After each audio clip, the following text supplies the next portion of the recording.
Hello and welcome to a very special How I Paint Things. Now I've said regularly, if you can paint a Space Marine, you can paint a vehicle.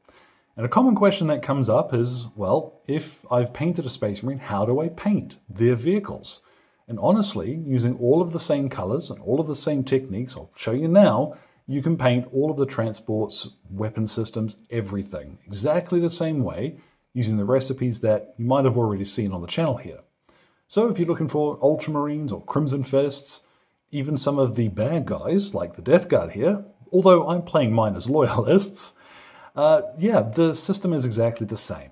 So to demonstrate, here's a Demos Rhino. All of the paints will be listed in the description below, and this time there is no basing, so I don't have to list how that's done. Anyhow, let's get things started. It might sound obvious, but if we're going to paint our vehicles in the same way as we would paint a Marine, then it means priming them in the same way. So because I'm going to be painting Death Guard, I've done the same thing I did with my Death Guard miniatures, which is to prime first of all black, and then spray from above with a couple of coats of Wraithbone. If you were painting Ultramarines, of course, you'd use Skrag blue. Whatever variation on priming you use for your Marines, it will work exactly the same on these big boxes. And in the same way, it's up to you now whether you shade over the miniature. So again, the example with Ultramarines, you'd probably apply some Drakenhof Nightshade now, but I'm going to show you how you can shade later on, because there are a few details I want to paint here first, because my tank is going to be shaded all in the same gulf. So I have my Loren Forest, which is what I use as the green for my Death Guard.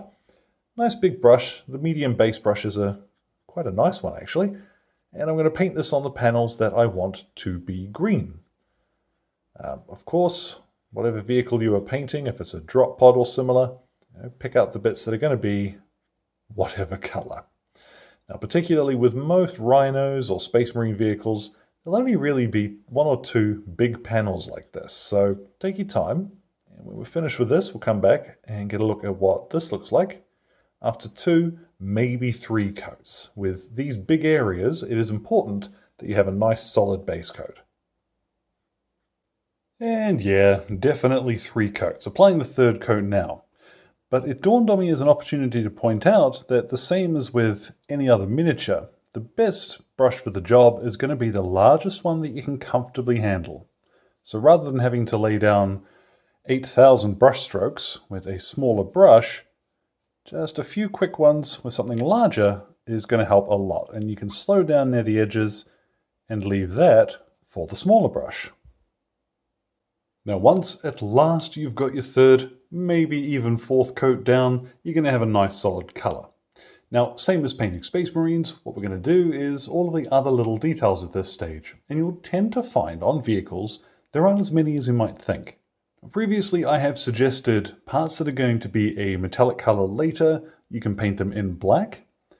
I think on a vehicle of this sort of size, it is going to look better.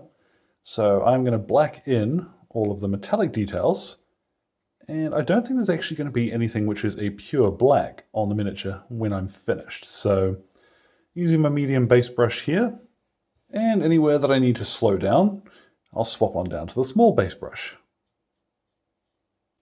And finally, as a word from the wise, don't bother painting the underside of the tracks.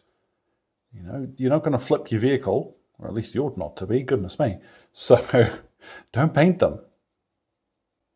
Now you will spot a couple of areas where I've hit the actual hull with some black that I didn't want to, but not to worry, we can tidy up later. Of course, leave your tidy up stage till last, because if I make any mistakes here with the silver, and I've already tidied up with the black and blah blah, leave your tidy up stage till last, you'll save time.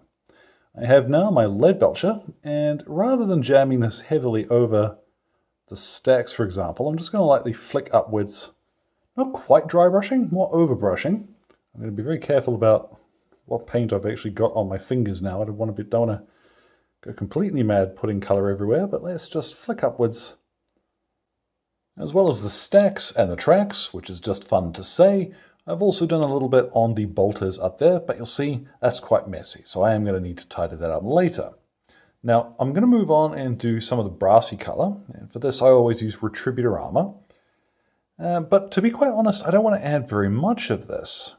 If you've seen my Death Guard Marines, you'll see there's not really a lot of this brass on them. So I want to stick to that theme with the vehicles. Now, I decided in the end that I actually didn't want to add any more gold than is on the front there. I kind of figure that for my Death Guard, I do want the white and green to be the stars of the show. So that's all I've done.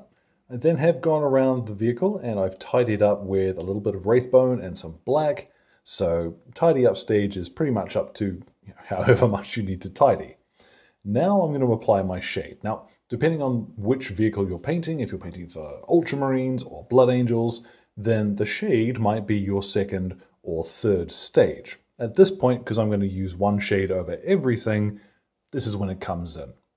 Now, when it comes to shading a miniature this size, a very important thing to bear in mind, and it might sound like I'm being silly, but I swear I'm not, gravity works.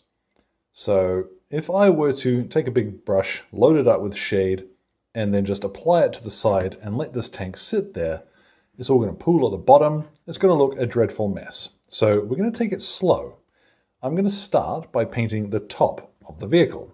Still using a big old brush and taking a second to work this into the recesses.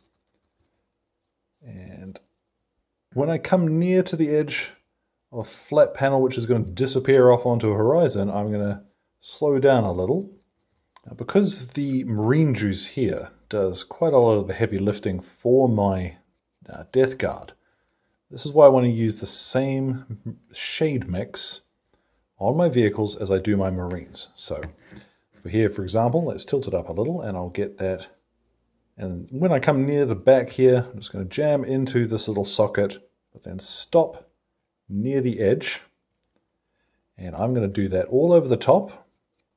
Now, that shade doesn't need to be fully dried before we move on, because all I need to make sure is that if I tilt it, things don't start running around. And even though it was a little damp, that's fine.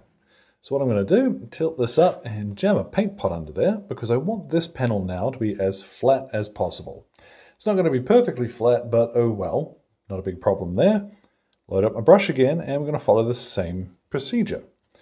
Now, folks are going to ask, how do you apply this and it looks so smooth? And the short answer, keep your brush moving in the same direction. When you apply a layer, dab it on, and then start moving. Always keep your brush moving in the same direction, and you'll find you get a much smoother result from that. So what I'm going to do now is the, admittedly, a little bit painstaking process of paint a panel, wait for it to dry enough, turn the tank, paint another panel. And you will see, particularly up around the edges, we are going to get some areas where there's a little bit of overlap. And we'll get some slightly darker patches there. Those areas which are overlapped, so you get slightly darker edges, don't worry, those will disappear when we weather this vehicle. So at last, what we have is something which looks a lot more Death Guard, and it does match a lot better my Marines now. It looks like the rest of the army. Inevitably, we are still going to get some tide marks though, because ultimately we are putting a fluid onto a large flat surface and asking it to behave.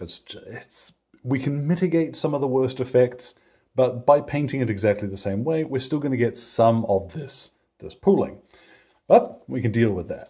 What I have here, this is a little bit of foam from a packing case. You can also use foam blister packing. It's not really too important. Even a big rough old brush will do the job here. I'm going to dip this into Loren Forest, which is the green we used earlier, funnily enough. Dab some of it off, and then just lightly dab on the areas where the pooling is the most prominent. And you'll see what we get is, rather than a single strict blotch, we get this neat little sort of patterned effect where we can deal with some of that pooling. This is always a really cool way, I think, of getting a little bit of texture onto large flat surfaces like we have on vehicles. You don't have to completely paint in the whole thing again, but I tend to find this is a really easy way, similar to somebody might airbrush the center of a panel for a little bit of color modulation. You can do it now with just a little bit of foam. The same technique will also work quite well on the doors, just to add a little bit of color shift there too.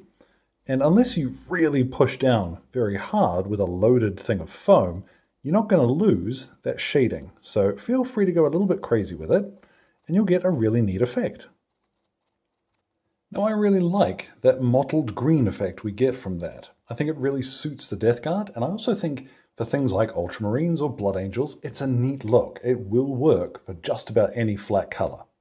I don't want to do it though with the Wraithbone, because I've got this the color that I want it to be. So in order to tidy up some of these edges, I've got a big old makeup brush here and some Praxeti White. And we're going to very lightly at first, so let's flick along the edge here of the on step. That's a good spot to, if this turns white, I don't mind.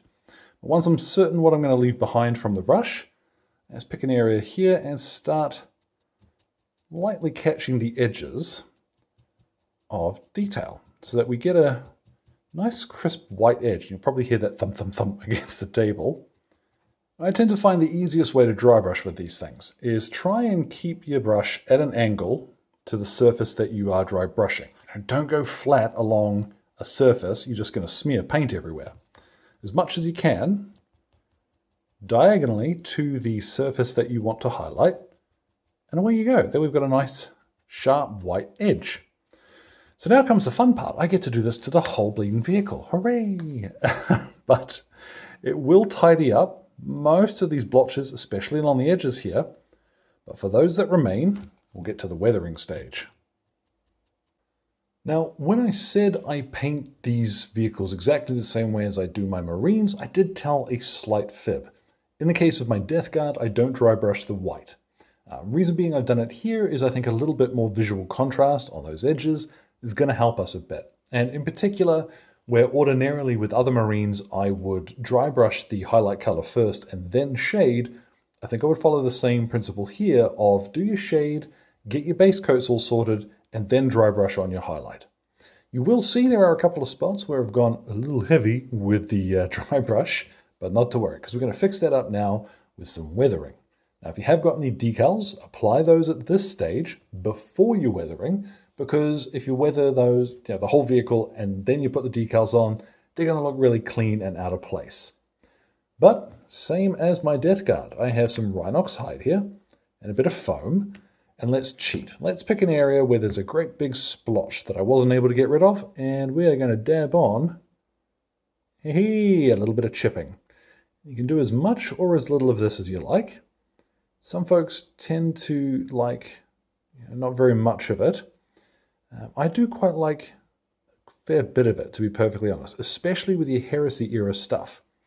I always like the idea that these Marines haven't had a big opportunity to get back to rest and refit their gear, so I like to go fairly heavy with the weathering on 30k stuff. But however much you like to do, like that's looking pretty cool already. But I'm going to go around and I'm going to chip all of the armor, concentrating on areas where it's likely to see the most wear. So around the front of the track areas, in particular, where the Marines are going to get out, make sure you dab a big couple of scratches there where they've been walking back and forth. But yeah, as little or as much of this as you like. Go nuts. Now this, like I said, I like to go pretty heavy with it for my Death Guard. I want this to look like a vehicle that's been in the field for a while. I want it to look like a mess. You can tone that down, of course. A little bit of chipping, I think, on Marine vehicles still suits them. They haven't just rolled off the assembly line after all, but yeah, tone it down if you don't like this much. What I have next of all, and this is probably going to be the last thing I do actually, this is Skrag Brown, and I've watered this down until it looks kind of like a shade. And I'm going to use it fairly similarly to one. What I'm going to use this for is my rust effects. So areas where I want, there we go, a little bit of, maybe not that much, a little bit of dripping, a little bit of rustiness. Just add a bit of thinned out Skrag Brown. And what you can do with this as well is find a patch of your scratches that you've done and just blop it on really roughly and then dab it with your thumb a little. And what you'll get is this neat kind of overspill where the exposed stuff underneath has rusted out, and you get a cool little bit of color modulation, just with paint and thumb. Thumb is your most important tool. So with that in mind, I'm now going to go ahead and add some rust to my Death Guard vehicle. And once again, you are the judge of how much of this you would like to put on. Don't let me tell you there is too little or too much. In general, though, just remember that Skrag brown is going to dry much more subtle than it looks going on like this. Once that's had a chance to dry, you'll see it is a little more subtle, but it is still quite noticeable, and that's the reason why I've gone for it. Somebody in the comments is going to point out, I can tell, that marine vehicles are made with a ceramite armor plating, to which I say, well, it might not rust, but it's going to look cooler. You know, the made-up space tank looks cooler with a little bit of extra color. And just for demonstration's sake, there is one of my Death Guard right next to him. You know, painted exactly the same way as that marine. That is how you paint your vehicles. So what I'm going to do is take this outside. I'm going to hit it with a matte varnish spray, and we're going to look at what it looks like when it's all done. And there we have it, from start to finish, the Demos Rhino for Warhammer 30,000, The Age of Darkness, which sounds really ominous when you get to say it all out like that. So I did want to prove that painting a vehicle is exactly the same as painting a really big Space Marine. And while I think, ultimately, I think I might have overdone the damage a little bit, especially on that door. I think there's too much rust on that door, but I can fix that in a little bit. For putting something on the table, this has really only taken me a couple of hours of work. And I think with the Marine you see there whizzing around alongside it, it suits that same look. So yeah, if you can paint a Space Marine, you can paint a tank. So as always, thank you very much to Exit 23 Games for the light and sound equipment, as well as all of the wonderful patrons who are keeping me ticking in paints and glue, including my producers, Alan Nuttall, Kyrie Crawford, Trainboy, Rod, and Jimmy. Your support means the world, folks. Any questions or anything, feel free to drop them in the old box below. My Twitter and Instagram are both linked there too. So thank you very much for your time, one and all, and you all enjoy the rest of your day.